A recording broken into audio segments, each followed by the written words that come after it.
Bienvenidos de nuevo a Neutrality Studies. Hoy hablo por primera vez con uno de los intelectuales públicos más destacados de Malasia.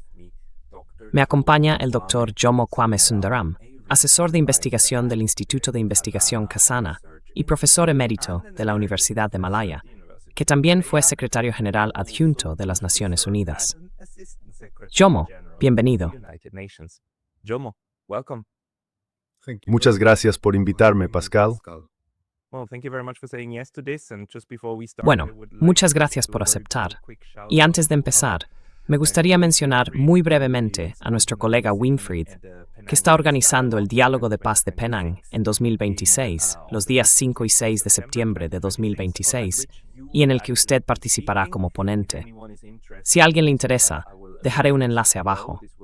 Será un diálogo muy interesante e importante, un foro público en uno de los estados más destacados de la ASEAN, con numerosos debates muy relevantes sobre la paz. Y la paz es precisamente de lo que queremos hablar hoy. Pero quizá podríamos empezar, Jomo, con una visión muy breve de cómo la guerra de Irán y quizá también la guerra de Ucrania les están afectando actualmente en Malasia y en la ASEAN en general.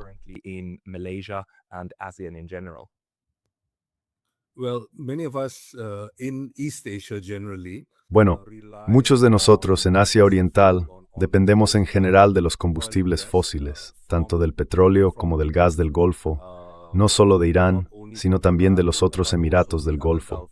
Y por eso el petróleo es sumamente importante para nosotros, porque no hemos acelerado la transición energética, por así decirlo. Y aunque muchos de nosotros en el sudeste asiático estamos en la zona tropical y podríamos hacer mucho más, por ejemplo, con la energía solar, el viento es algo más complicado en algunos lugares de la región, pero sin duda podríamos haber hecho más. Ahora, sin embargo, hay una renovada sensación de urgencia por acelerar la transición energética para depender menos de los combustibles importados, especialmente de los combustibles fósiles.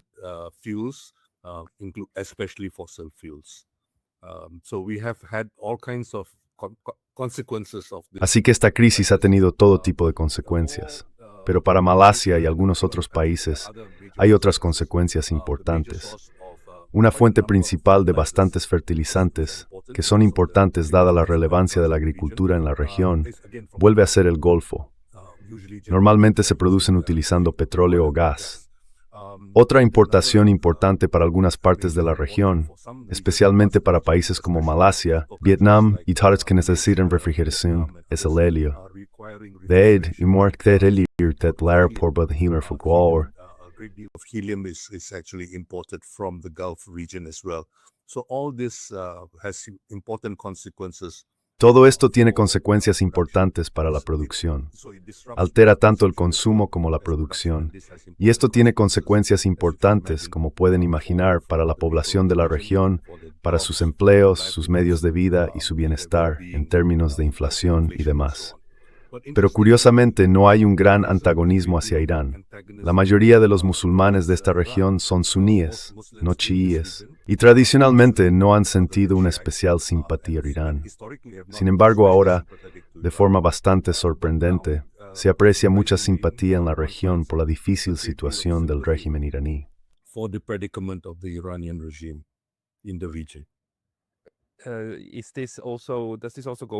Esto va más allá de la población musulmana. Quiero decir, la población musulmana del sudeste asiático es enorme, ¿verdad? Indonesia, 200 millones. Malasia, también alrededor de 100 millones, ¿no? Y llega hasta Tailandia. Pero ¿qué pasa con los demás estados de la ASEAN? ¿Tiene alguna indicación de cómo están percibiendo la guerra en Irán? Desde mi punto de vista, está bastante claro que Estados Unidos e Israel tienen la culpa, pero hay otras narrativas en el sudeste asiático que lo planteen de otra manera.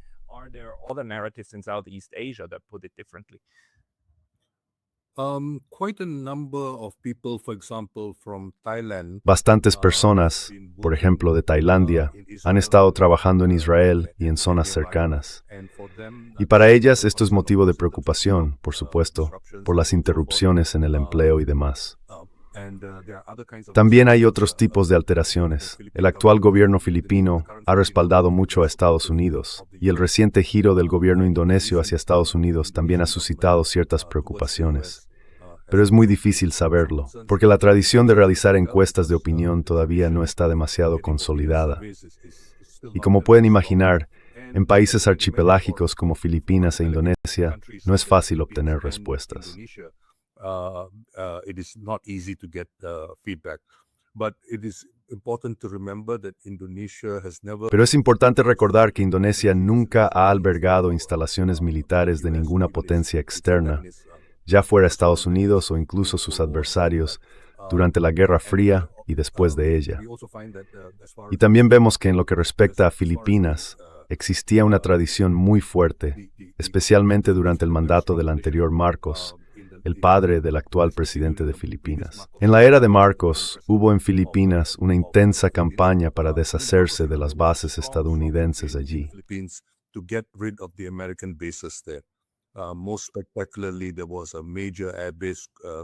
De manera especialmente llamativa, había una gran base aérea llamada Base Aérea de Clark y también una importante base naval llamada Base de Subic.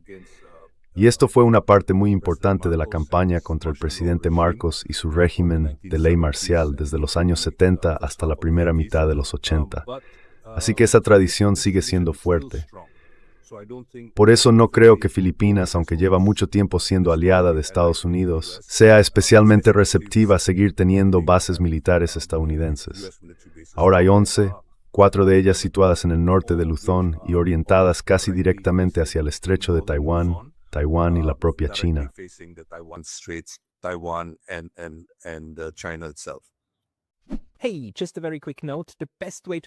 Antes de nada, una nota muy rápida. La mejor forma de apoyar este canal es suscribiéndote a mi Substack gratuito. También puedes ayudar con una suscripción de pago allí o conseguir algunos de nuestros nuevos artículos de merchandising en neutralitystudies.com. Los enlaces están abajo. Nos vemos allí. Esto es muy interesante. Ya sabes, Filipinas ha tenido una relación de altibajos con Estados Unidos. La percepción general es que ahora mismo estamos más bien en una tendencia ascendente. Me interesa mucho tu opinión sobre si quizá esta relación no es tan sólida como podría parecer desde fuera.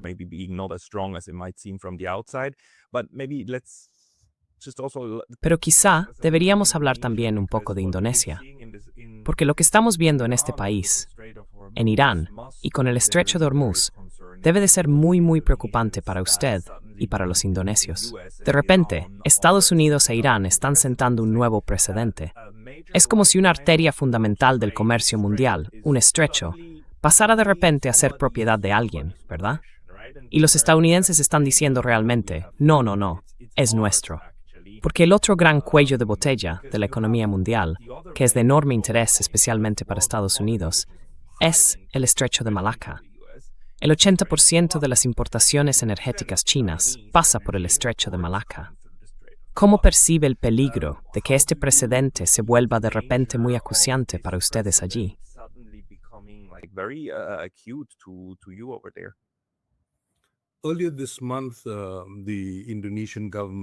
A principios de este mes, el gobierno indonesio aceptó proporcionar a los estadounidenses facilidades de sobrevuelo. Así que ahora es posible que aviones, además de drones y demás, con base en Australia, sobrevuelen Indonesia, pasen por Filipinas y lleguen directamente a la zona de conflicto en, por ejemplo, el estrecho de Taiwán. Esto es motivo de grave preocupación. Hay que señalar que en 1967 se creó la ASEAN y en 1973, 6 años después, antes del final de la guerra de Vietnam, los líderes y ministros de exteriores de la ASEAN, todos ellos claramente no comunistas, cuando no anticomunistas, acordaron crear una zona de paz, libertad y neutralidad.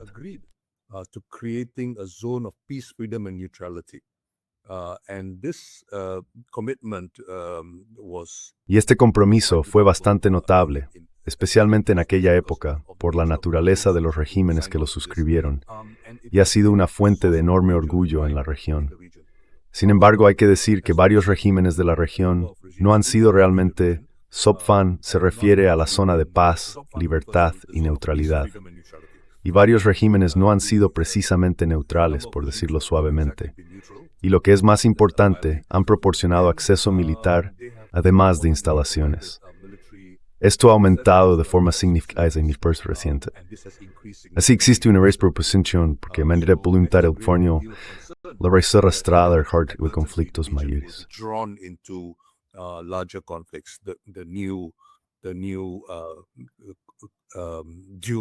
La nueva geopolítica, según algunos, es motivo de profunda preocupación. Así que hay una gran inquietud, y por supuesto están los estrechos de Malaca. Nosotros en Malasia estamos a un lado de los estrechos de Malaca. El otro lado es básicamente indonesio. Hay rutas alternativas, por ejemplo a través de los estrechos de la Sonda y demás, pero están firmemente en territorio indonesio. Así que la cuestión del acceso a través de los estrechos de Malaca es motivo de preocupación, y que toda esta región se militarice o no depende en gran medida de los grandes gobiernos de la región, como Indonesia.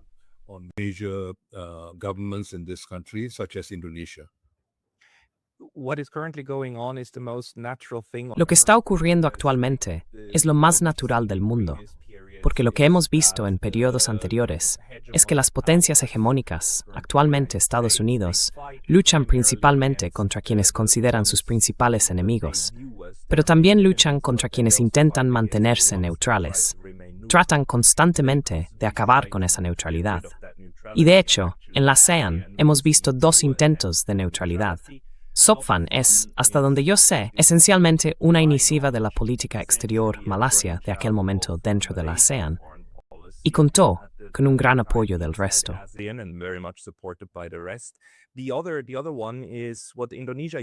La otra es lo que Indonesia impulsó en su día, la Conferencia de Bandung de 1955, de la que después surgió el movimiento de países no alineados. Y el no alineamiento también es un concepto muy importante. Usted escribió recientemente sobre ello. ¿Cómo cree que se están desarrollando hoy estas ideas de mantenerse al margen de las luchas de poder de otros? Indonesia, que impulsó el no alineamiento, Malasia, que defiende este SOPFAN y la integró también en el conjunto de la ASEAN, los 11 estados actuales.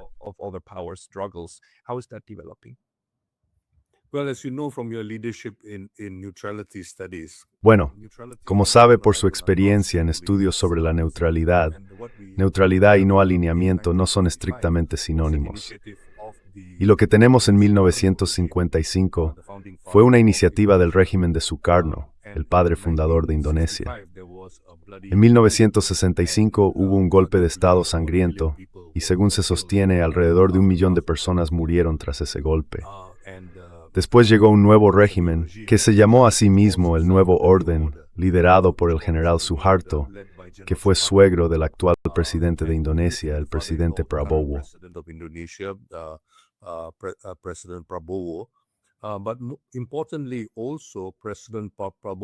Pero algo importante también, el propio padre del presidente Prabowo, el difunto profesor Sumitro, fue líder de la facción de derechas del Partido Socialista de Indonesia. El Partido Socialista de Indonesia tenía distintas facciones, y del profesor Sumitro está ahora bien documentado que colaboró, que trabajó con Alan Dulles, entonces director de la CIA. También apoyaron, en 1957 y 1958, un par de rebeliones regionales en Indonesia para subvertir el régimen de Sukarno. Ese intento fracasó y él huyó a Malasia. Algunas personas afirman que intentaba entrar en Singapur, pero debido al conflicto de Suez de 1956, el conflicto por Suez, las relaciones entre Estados Unidos y el Reino Unido no eran las mejores.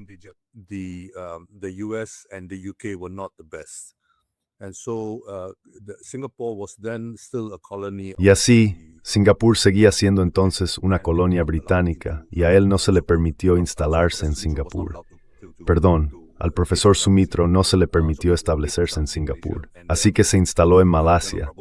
Y el general Prabowo, el presidente Prabowo, creció y fue a la escuela primaria en este país y también cursó aquí los primeros años de secundaria. Pero se le implicó en 3 masacres distintas, por así decirlo, relacionadas con Timor Oriental, Aceh y Papúa Occidental. y debido a Israel tuvo dificultades en su relación con el sistema legal estadounidense. Hay que recordar que al menos 3 líderes asiáticos han tenido dificultades similares.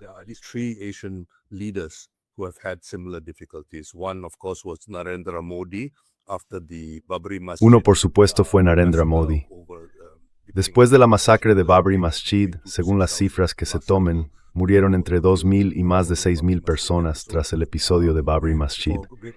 Y durante mucho tiempo tuvo dificultades para entrar en Estados Unidos y así sucesivamente. Y luego, por supuesto, el presidente Ferdinand Marcos padre, que huyó de Filipinas en 1986, se fue con su familia a Honolulu y se instaló allí. Pero posteriormente, después de que el propio presidente Marcos falleciera, su familia no ha sido especialmente bienvenida en Estados Unidos. Así que, de nuevo, tienes dificultades con el sistema legal estadounidense.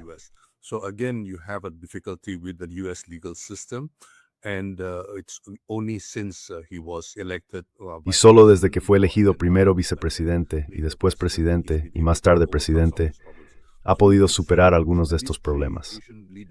Así que se puede ver que al menos 3 líderes asiáticos, y posiblemente otros líderes también, han tenido dificultades con Estados Unidos y han estado muy ansiosos por mejorar sus relaciones. Y el actual gobierno de Washington ha estado bastante dispuesto e incluso encantado de complacerlos bajo ciertas condiciones y demás. Así que hay un elemento transaccional, por decirlo así, en esta relación. Ahora bien, va a haber muchas consecuencias. El gobierno chino, por ejemplo, mantenía una relación muy amistosa con el gobierno indonesio. Gran parte de la financiación, por ejemplo, para el procesamiento de níquel en Indonesia ha procedido de China y demás.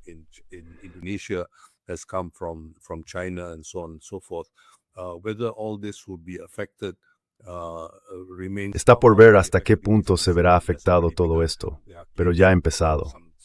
Hay informaciones sobre algunos cambios en las relaciones económicas entre Indonesia y China.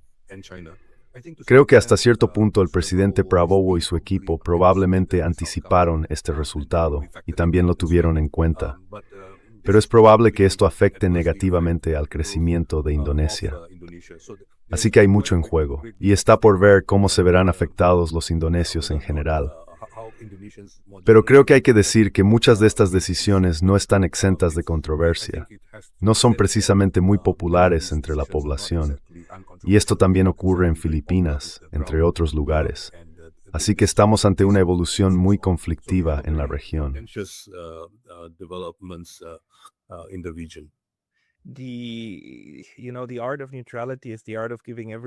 El arte de la neutralidad consiste en dar a todo el mundo algo sin dárselo todo a nadie, y a falta de una expresión mejor, equilibrar constantemente esos intereses, pero siendo útil para todos. Sin embargo, los derechos de sobrevuelo desde el lado indonesio son algo muy importante. Lo considera una de esas políticas transaccionales para obtener algo en otro ámbito para Indonesia. Y también, ¿hasta qué punto cree que son estables las configuraciones políticas actuales en Indonesia, Malasia, Filipinas y demás? Porque una gran amenaza para cualquier nación no alineada y para una nación que no quiere secundar la política exterior de Estados Unidos es una revolución de color.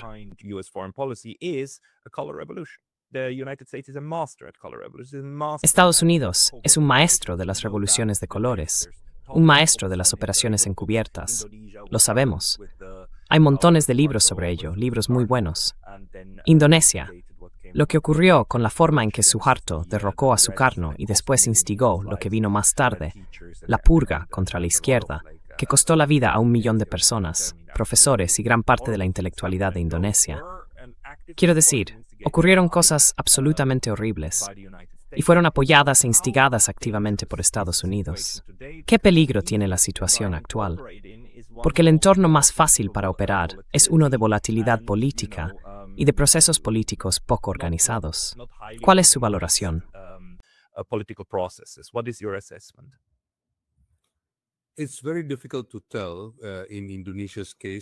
Es muy difícil saberlo en el caso de Indonesia, y es muy difícil anticipar muchos de estos giros y cambios.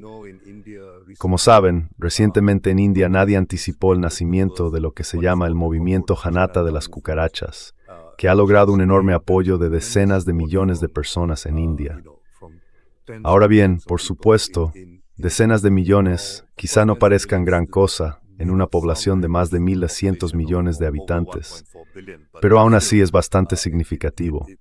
Mucha gente considera que probablemente sea el acontecimiento más importante en India, especialmente en el norte del país, desde hace mucho tiempo.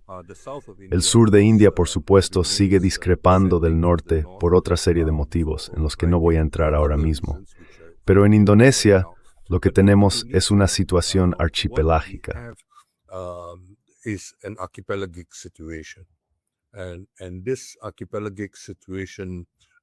Y esta situación archipelágica hace posibles ciertas cosas, pero también plantea dificultades para las comunicaciones, pese a esta era de Internet y demás.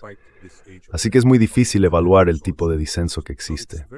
Y en muchos casos hay un componente espacial, un componente geográfico en ese disenso. Por ejemplo, mucha gente de las islas más alejadas no está especialmente satisfecha con su situación respecto a Java. Y en realidad Java es mucho más compleja, en el sentido de que la parte occidental de Java, aunque forma parte de la isla de Java, es en realidad sundanesa y tiene una larga tradición propia. Y fue precisamente allí donde se celebró la conferencia de Bandung, en la parte occidental de la isla de Java, en un lugar llamado Bandung.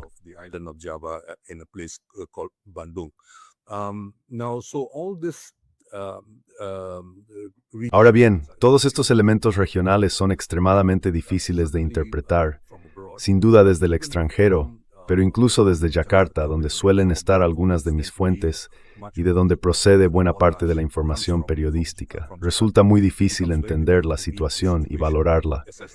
Pero también significa que si se produce algún tipo de explosión, digamos una explosión social, es muy difícil prever cómo se desarrollará y cuáles serán sus consecuencias, porque existe una disidencia regional de larga trayectoria, una disidencia sobre la que, por ejemplo, el padre del presidente Prabowo trató de apoyarse.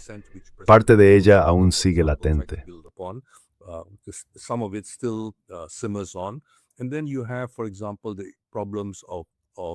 Y luego están, por ejemplo, los problemas asociados a Papúa Occidental.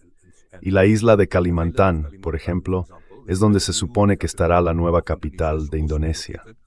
Esa isla se ha transformado en las últimas décadas de una isla que estaba en gran parte cubierta de bosques a una isla que ahora está casi por completo cubierta de plantaciones de palma aceitera.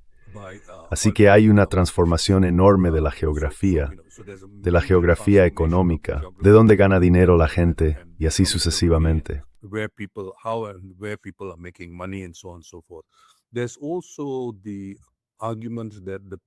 También está el argumento de que el presidente ha tratado de fortalecerse, no solo recurriendo a la estrategia de su ex-suegro, de privilegiar al ejército, sino también esta vez privilegiando a la policía. Así que puede haber una aparente paz social por la combinación de dominación y control militar y policial, pero eso no significa necesariamente que todo vaya bien. Por eso es muy difícil saber qué es probable que ocurra en Indonesia. En cierto modo, es un país más pequeño que India, claro, en términos de población. Pero precisamente por su carácter de archipiélago, hay ciertos elementos que la hacen bastante distinta de India, por ejemplo. De acuerdo.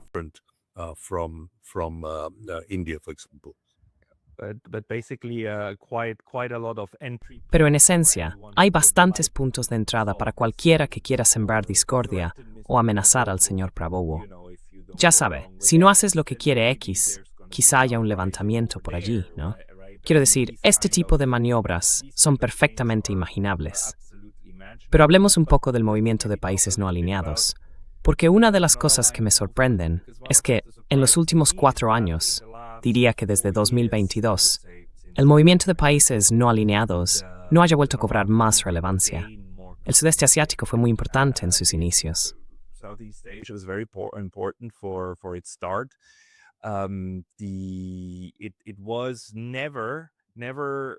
Nunca se formalizó como se formalizaron otras organizaciones. Nunca tuvo una sede, pero cuenta con un importante bloque de voto dentro de las Naciones Unidas. Me refiero a unos 77 estados que se agrupan y se identifican con el movimiento de los no alineados. Sin embargo, no llegó a convertirse en algo parecido a lo que los BRICS parecen estar convirtiéndose ahora, una forma alternativa de organizarse. No contra Occidente, sino de organizarse, ya sabe, pese a que Occidente haga ciertas cosas de determinadas maneras.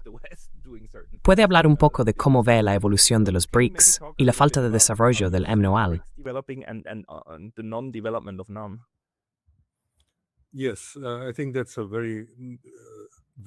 Sí, creo que esa es una forma muy tajante de plantear la diferencia, pero me parece muy importante y útil. Los BRICS se han desarrollado, como sabemos, a partir de una configuración casi accidental.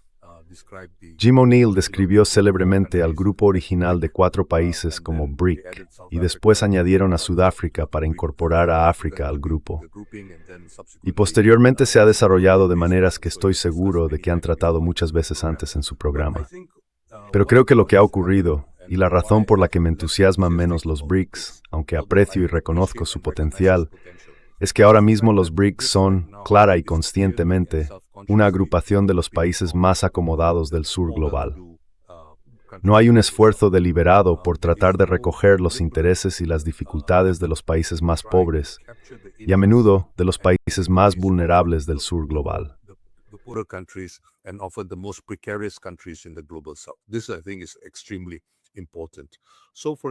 Creo que esto es sumamente importante. Por ejemplo, si pensamos en 2002, 2003, cuando la Reserva Federal de Estados Unidos empezó a subir los tipos de interés en el periodo anterior, en parte debido a lo que se llamó la expansión cuantitativa, una gran cantidad de crédito se volvió relativamente barato y más accesible para los países más pobres. Y así se produjo una oleada de endeudamiento. Países relativamente pobres se endeudaban en los mercados comerciales, en condiciones comerciales, debido a la contención de los tipos de interés en Occidente, no solo por parte de la Reserva Federal estadounidense, sino también en Europa. Ahora bien, lo que ocurrió después fue que cuando subieron los tipos de interés, aparentemente debido a la inflación en Occidente, esto coincidió sospechosamente con el momento en que Rusia invadió Ucrania.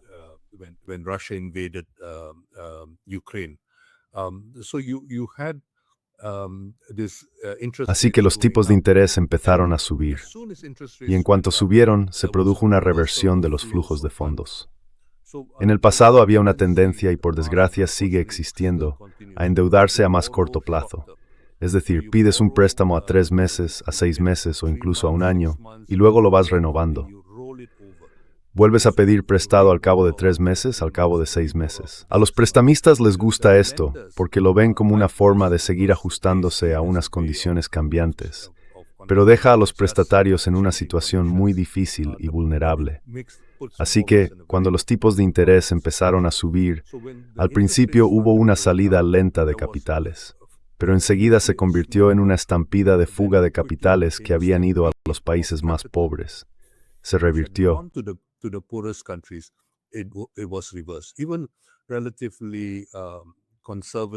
Incluso comentaristas financieros relativamente conservadores como Martin Wolf del Financial Times hablaron de esto con bastante detalle. Así que esta reversión de los flujos de fondos marcó una enorme diferencia. La otra observación importante que me gustaría hacer aquí es la siguiente. Geeta Gopinath, antigua primera subdirectora gerente del FMI que fue profesora en Harvard y que, creo, ahora mismo tiene una nueva cátedra en Harvard. Durante el periodo en que fue primera subdirectora gerente del FMI, pronunció un discurso en el que señaló que en realidad lo que más convenía a los países en desarrollo era no alinearse, no involucrarse en la nueva geopolítica, en la llamada Segunda Guerra Fría, y así sucesivamente. Así que esta idea, el argumento que estoy planteando, no es una opinión aislada.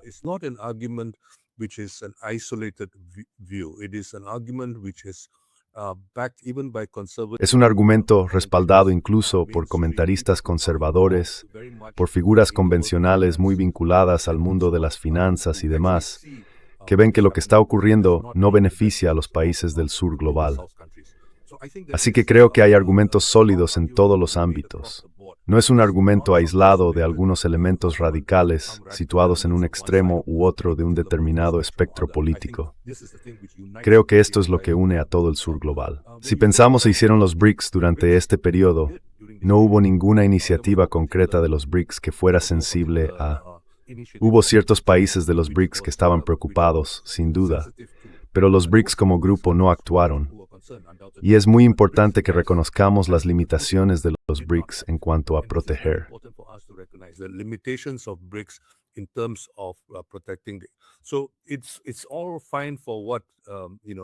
Así que todo va bien para lo que el Banco Mundial y el FMI llaman los países de renta media, y especialmente los de renta media alta, como los llaman.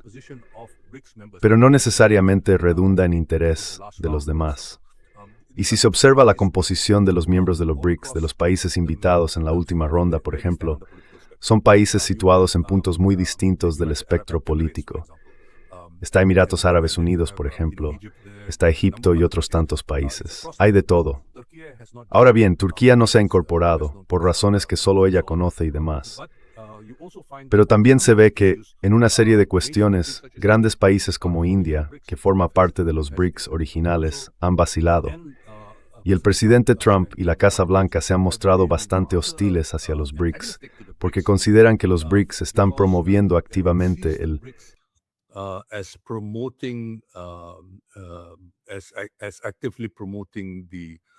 como debilitar el dólar, intentando debilitar el dólar.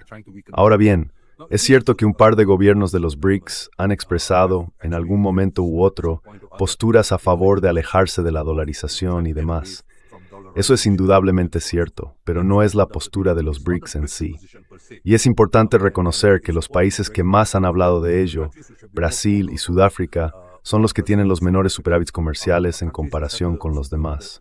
Por tanto, están en la posición más débil para intentar acelerar el proceso de desdolarización, por así decirlo. Y esa es la ironía. Así que, bueno, mi opinión es que es retórica.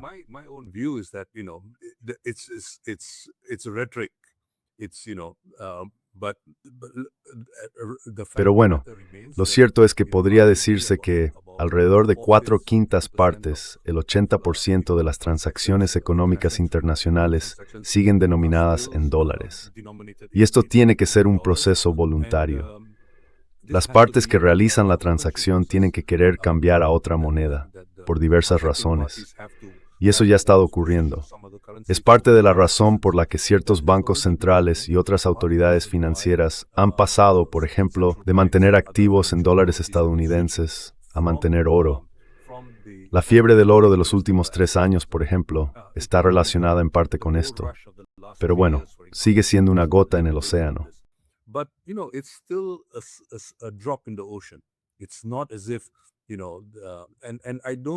No es que ya sabe, y no creo que nadie deba obsesionarse con intentar hacerlo. Es como el viejo chiste de que la cola mueve al perro. No merece la pena el esfuerzo. No merece la pena el esfuerzo. Y para quienes creen que esa es una forma muy importante de resistencia, incluso entonces, incluso ahora entre los países miembros de los BRICS, no todo el mundo está de acuerdo con esto. Puede que esta haya sido la posición de los 5 BRICS originales, o al menos de 2 de esos 5 países. E incluso Rusia, por ejemplo, puede que quiera la desdolarización principalmente por lo que ha pasado con sus activos en dólares. No es por una postura de principios que mantengan.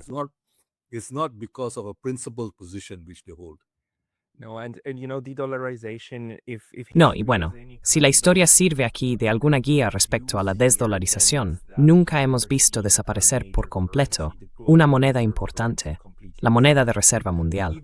Incluso la libra esterlina sigue siendo una de las monedas importantes dentro de toda la cesta, ¿no? Así que es muy poco probable que, digamos, en los próximos 10 años, el yuan chino desplace por completo al dólar estadounidense. Pero los BRICS están trabajando en la creación de un nuevo tipo de infraestructura, una infraestructura diferente, especialmente para la compensación de pagos y demás. De ese modo, sería, al menos en teoría, posible que grandes países y grandes empresas y corporaciones intentaran liquidar sus operaciones en algo distinto del dólar estadounidense, o en algo que no esté completamente controlado, ni tenga que pasar necesariamente por Nueva York, o por cualquier cosa sobre la que Estados Unidos tenga el control.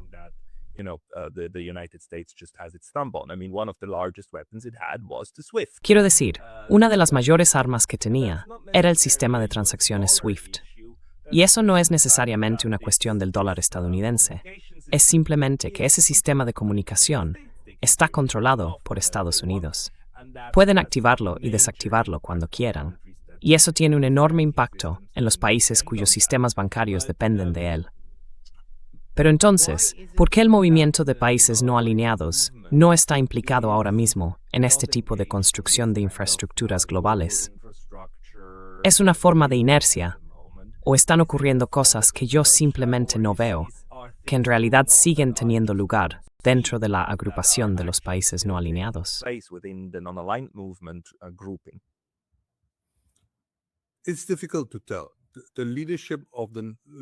Es difícil saberlo.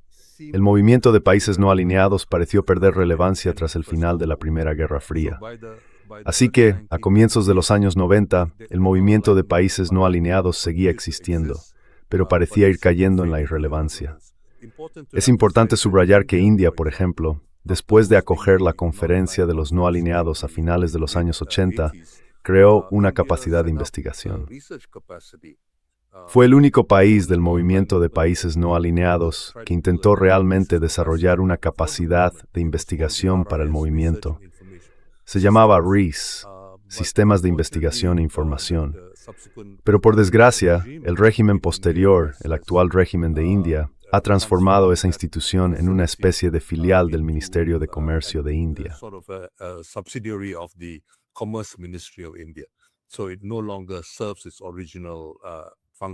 Así que ya no cumple su función original de aportar cierto liderazgo. El movimiento de países no alineados ha tenido eso. Hay algunos otros centros de estudios que existen desde hace tiempo y que son, en cierto modo, favorables al movimiento de países no alineados, pero no responden ante él en ningún sentido. Los otros países que han ejercido liderazgo no han intentado ofrecer esto. Así que India básicamente toma esta iniciativa al final de la Primera Guerra Fría. Ya sabe, es una de las ironías. Ahora bien, el movimiento de países no alineados sigue reuniéndose. Una de las cosas se celebró el ceiling, se quedaron este siglo y así sucesivamente.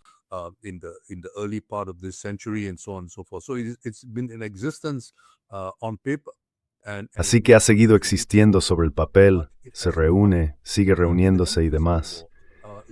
Pero con el fin de la Primera Guerra Fría, no ha habido un liderazgo que intentara reinventarlo. Recuerdo que existió la posibilidad de que eso ocurriera cuando, con el prestigio de Nelson Mandela, al convertirse en el primer presidente de la República de Sudáfrica y demás, existía esa posibilidad.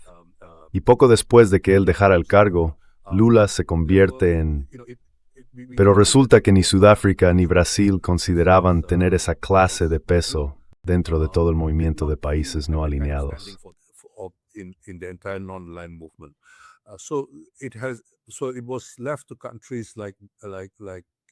Así que se dejó en manos de países como Cuba y otros el intento de aportar liderazgo. Y por supuesto, Cuba atravesaba tiempos difíciles desde los años 90, con el final de la Primera Guerra Fría y todo eso. En cierto sentido, cayó en una situación muy complicada. Pero más importante aún, está la capacidad efectiva como tal.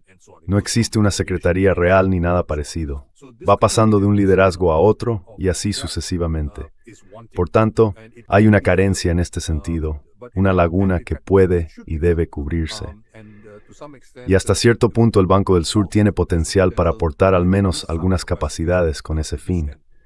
Pero por el momento es extremadamente difícil.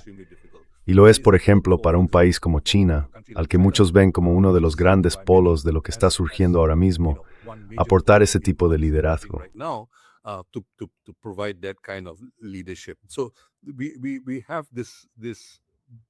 Tenemos este problema.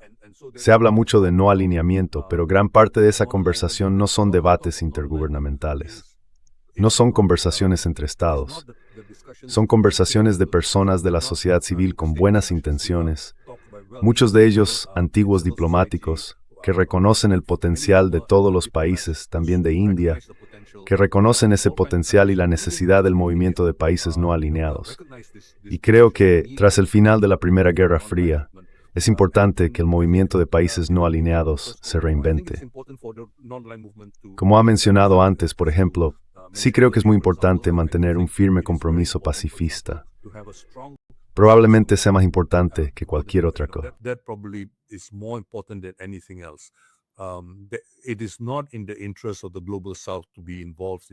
No redunda en interés del sur global verse implicado en guerras y demás. Otro elemento crucial, por supuesto, porque el movimiento de países no alineados, sin personas como Tito y regímenes de ese tipo durante la Primera Guerra Fría, el compromiso, creo, debería ser con el desarrollo sostenible. Las concepciones anteriores del desarrollo, hay que reconocerlo, durante buena parte de la segunda mitad del siglo XX se centraban en cosas como el crecimiento, la industrialización y demás. Hoy existe una sensibilidad mucho mayor hacia las cuestiones de sostenibilidad. Así que el desarrollo sostenible con el que las Naciones Unidas están comprometidas, al menos desde 2015, es algo que creo que resulta ampliamente aceptable para los no alineados. Y esas dos cuestiones serían cruciales y necesarias para avanzar.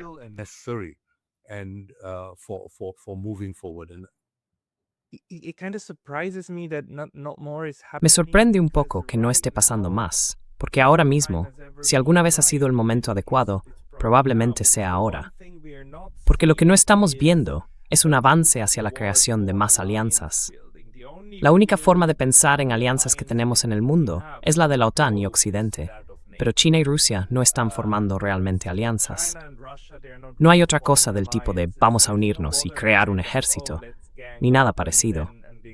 Así que en realidad, una gran parte del mundo, diría que 2/3, si no 3/4 partes, está muy abierta a la idea del no alineamiento. Y como bien has dicho, el pacifismo es muy compatible.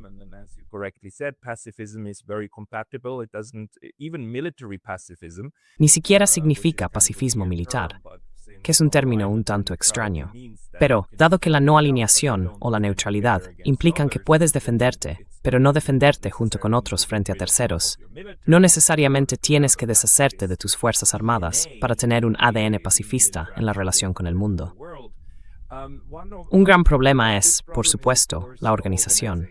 Y sé, por uno de los antiguos ministros de Asuntos Exteriores de Malta, Alex Sevevras Trigona, que él me contó que cuando estaba en las reuniones del Movimiento de Países No Alineados, a finales o mediados de los años 70, fue Tito quien dijo, no vamos a crear una secretaría.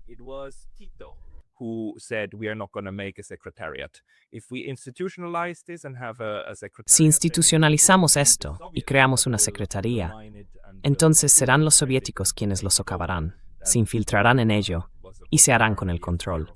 Al parecer ese era un temor de Tito. Pero si no tienes una secretaría central, ¿cómo fijas las agendas? ¿Y cómo te acercas a otros gobiernos? Y creas, como decías, al menos una especie de coordinación gubernamental a nivel ministerial, que es algo que tienen los BRICS.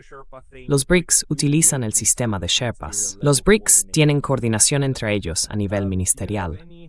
¿Tienes alguna recomendación sobre cómo podría reactivarse el MNO de forma práctica, aunque solo fuera con una próxima conferencia, para conocer la posición de todos?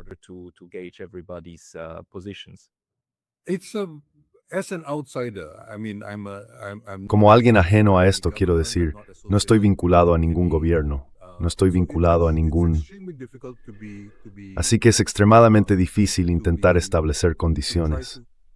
Muchos de mis amigos, que también comparten la idea de revitalizar el movimiento de países no alineados, están poniendo todo tipo de condiciones. El movimiento de países no alineados tiene que hacer esto, aquello y lo otro. Así que bueno, creo que tener listas de deseos es algo bueno. Pero creo que ahora mismo tenemos que contar con una base mínima, por decirlo así, el mínimo común denominador, para poner las cosas en marcha. Y el hecho es que el movimiento de países no alineados existe.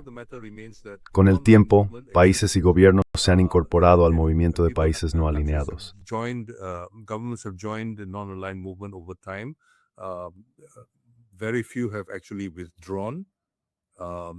Muy pocos se han retirado realmente.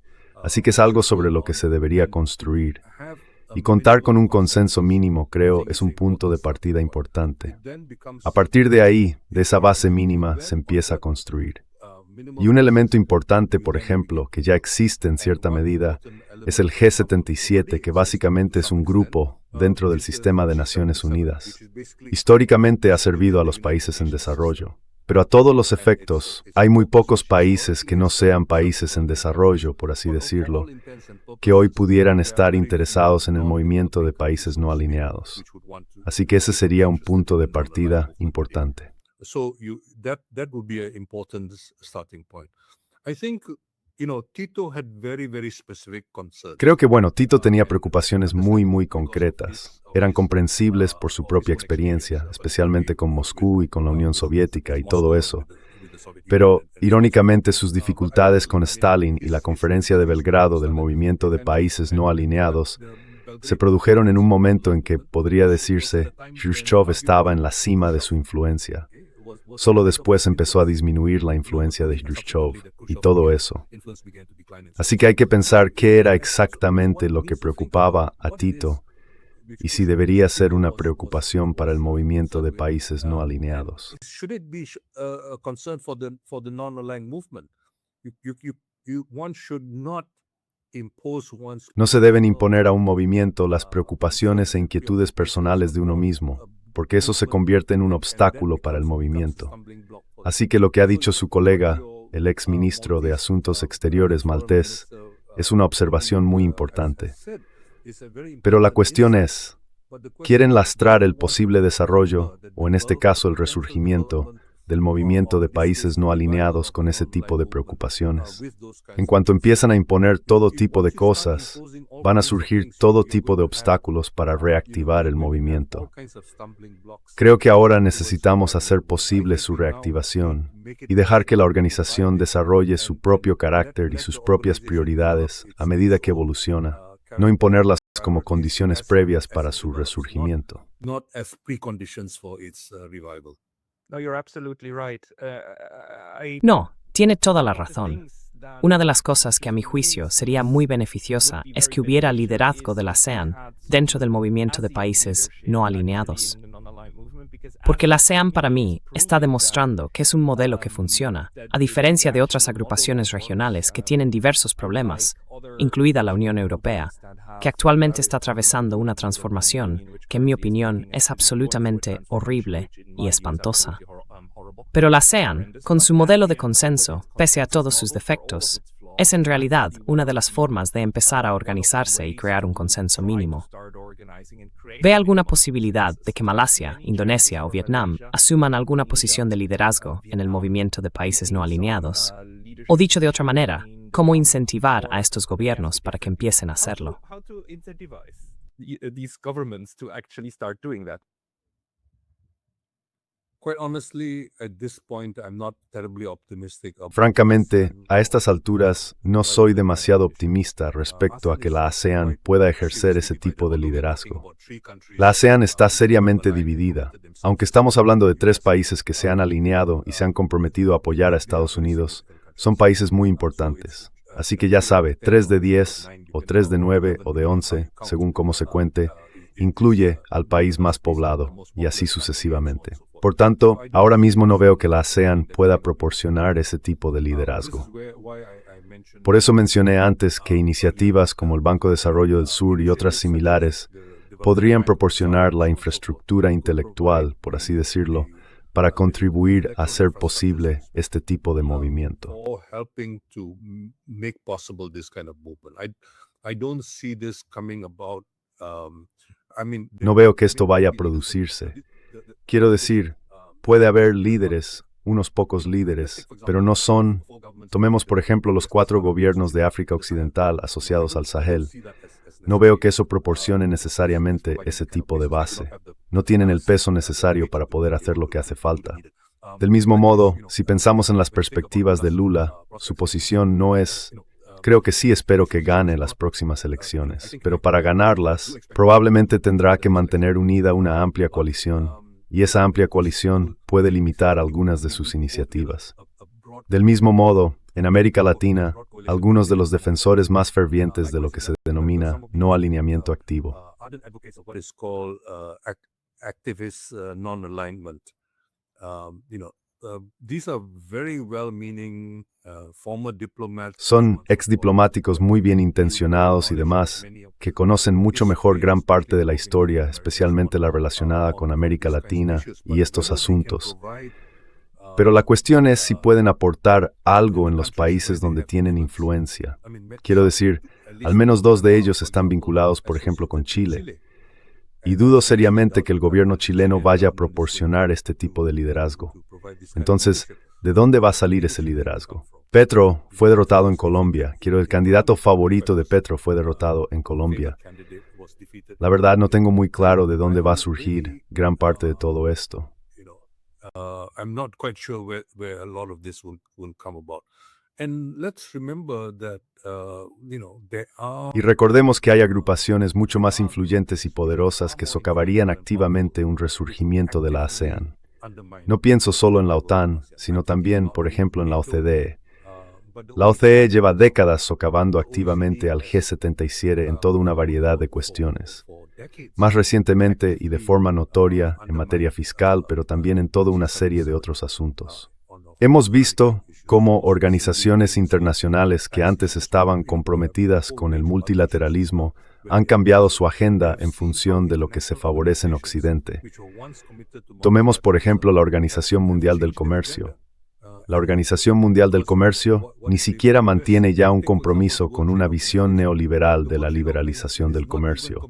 Básicamente ha renunciado a ello por lo que ha ocurrido y se ha orientado hacia otras cosas.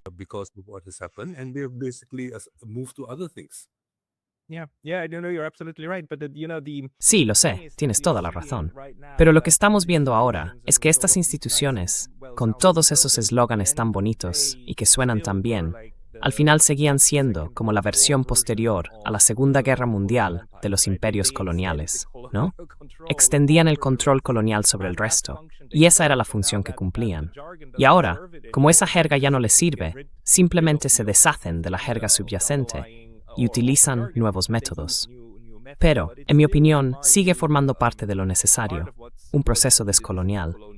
Eso no ha terminado, y en ese sentido, sí, todas las antiguas instituciones coloniales y demás trabajarán para socavar todo eso.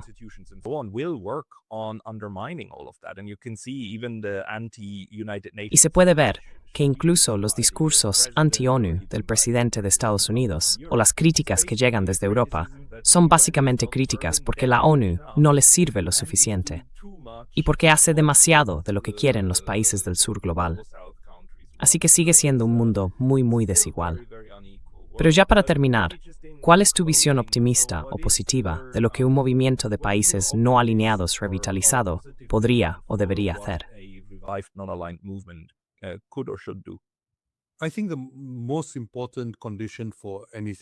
Creo que la condición más importante para cualquier otra cosa es no solo intentar lograr la paz de distintas maneras, según el contexto y demás, a corto plazo, sino también tratar de socavar, a la inversa, y esto es mucho más ambicioso, los imperativos que existen ahora hacia la militarización y la guerra. Quiero decir, seamos sinceros, si pensamos en lo que ha ocurrido desde el final de la Primera Guerra Fría, en términos del mundo unipolar, la perpetuación de la OTAN y demás, pero ¿qué ha ocurrido en el último año y medio? 10 países bombardeados en el primer año de la nueva presidencia y toda una serie de cosas más.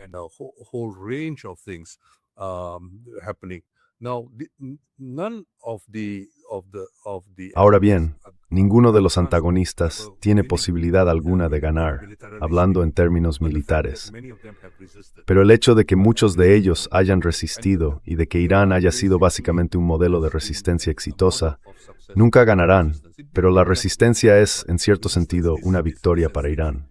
Pero en lugar de intentar emular a Irán y demás, creo que realmente tenemos que tratar de crear las condiciones para la paz. Y básicamente, lo que hemos visto, y lo que quiero decir ha sido en realidad el mayor logro del presidente Trump, es la militarización de Occidente. Quiero decir, ya sabe, recuerda los viejos tiempos durante su primer mandato, hablaba de subir hasta el 2% del PIB. Ahora dice el 5%, y todos responden, sí, señor, sí, señor.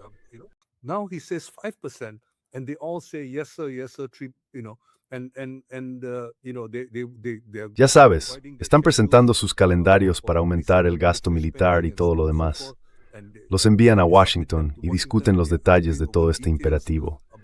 Luego está la celebración de ello por parte del canciller Merz y otros, como si el keynesianismo militar fuera a dar un nuevo impulso al crecimiento. Todo eso, creo, tiene que ser desacreditado y socavado. Antes, cuando yo estudiaba economía, una de las primeras cosas que te preguntaban era por la elección entre cañones y mantequilla. Quiero decir, es algo tan sencillo, tan básico, y ya nadie habla de ello.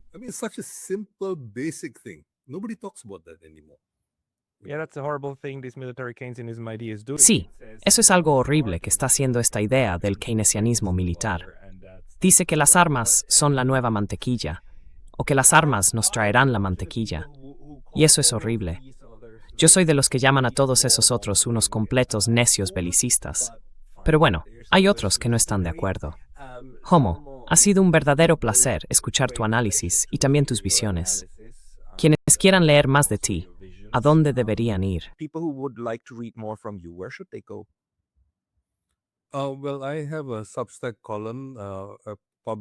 Bueno, tengo una columna en Substack que publico con bastante frecuencia cada 2 semanas y a veces más a menudo, por ejemplo por el Mundial.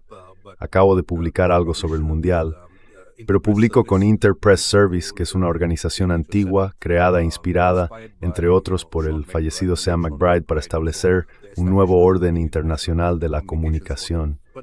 Pero esto es realmente algo de, en cierto sentido, mi generación. Y quiero encontrar nuevas formas de comunicar, ¿sabe? Y sus esfuerzos, por ejemplo, son sumamente importantes. Pero me fascina este movimiento Janata de las cucarachas en India y lo que puede llegar a ofrecer. Cockroach Janata movement in India and what it hopes, because it is not just a color revolution. Porque no se trata solo de algo del tipo de las revoluciones de colores. El potencial está ahí. Y lo que ocurrió también en Nepal plantea la posibilidad de que quizá estemos yendo más allá de la revolución de colores. Tenemos movimientos bastante incipientes, poco familiares para nosotros, pero que están planteando cuestiones nuevas a las que quizá debamos prestar atención. Así que necesito entender mucho más, a través de la generación más joven, quizá incluso más joven que tú, Pascal, cómo se están comunicando las nuevas ideas, cuáles son las nuevas esperanzas, cuáles son las nuevas aspiraciones.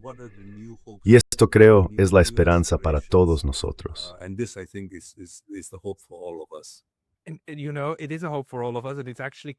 Es una esperanza para todos nosotros. Y en realidad, es bastante difícil, porque de lo que hablamos aquí también es de las formas de comunicación. YouTube y Substack son formatos de comunicación extensos, mientras que otros grupos, especialmente los más jóvenes, se comunican en formatos diferentes y más breves. Y eso hace que sea difícil tener un verdadero intercambio de ida y vuelta. Pero, una vez más, estás haciendo un trabajo fantástico. Pondré el enlace a tu Substack en la caja de descripción de abajo. Y permíteme mencionar una vez más a nuestros colegas del Diálogo por la Paz de Penang, los días 5 y 6 de septiembre. Si alguien quiere participar y verte a ti, Jomo, en persona, habrá unas 10 plazas reservadas para Neutrality Studies. Así que la gente podrá ir y escuchar realmente lo que ocurre en un auténtico diálogo de paz. Y seguiremos insistiendo. Y con eso, Jomo Kwame Sundaram, muchísimas gracias por tu tiempo hoy. Jomo Kwame Sundaram, thank you so much for your time today. Muchas gracias, Pascal. Mídelo, Mercept, how to